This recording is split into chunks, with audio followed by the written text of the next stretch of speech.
नमस्कार, DCN bulletin मध्ये तुमचं स्वागत आहे. शिवाजीनगर स्वारगेट भूमिगत मेट्रो बोगद्याच्या वर घरासाठी बोरवेल घेताना मेट्रोच्या बोगद्याला छिद्र पडल्याची धक्कादायक घटना शुक्रवार पेठ परिसरात घडली.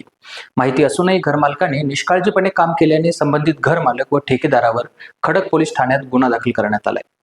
पाषाण बाणेर लिंक रस्त्यावर एका स्कूल बसने दुचाकीला मागून धडक दिली. या अपघातानंतर संबंधित बस चालकाने चूक मान्य करण्याऐवजी उलट दुचाकीस्वारालाच धमकावल्याचा आरोप करण्यात येत आहे. तसेच बस चालकाच्या निकटवर्तीयाने अश्लील भाषेत शिवीगाळ केल्याचा व्हिडिओ व्हायरल झाला.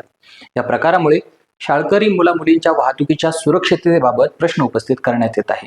वेल्हे येथून पुण्याकडे येत असताना एका कारचा भीषण अपघात झाला. वेल्हेहून पावेखिंडी मार्गे पुण्याकडे प्रवास करताना संबंधित कार घाटातून जात असताना चालकाचं नियंत्रण सुटल्याने सुमारे 200 फूट खोल दरीत कोसळली. कारमधील दोघेही प्रवासी कात्रज परिसरातील रहिवासी असल्याचं समोर आलंय. पुण्यातील गणेशखिंड रस्त्यावर बुधवारी सकाळी सुमारे 9 वाजण्याच्या सुमारास 3 कार एकमेकांना धडकल्या. वाहतूक मंद गतीने सुरू असल्यामुळे अपघाताची तीव्रता कमी राहिली आणि सुदैवाने या घटनेत कोणीही जखमी झाले नाही. मात्र तिन्ही वाहनांचं नुकसान झालं. स्वारगेट परिसरात एका व्यावसायिकाच्या अपहरणाचा धक्कादायक प्रकार घडला. अज्ञात आरोपींकडून तब्बल 1,50,00,000 रुपयांची खंडणी मागण्यात आली आहे.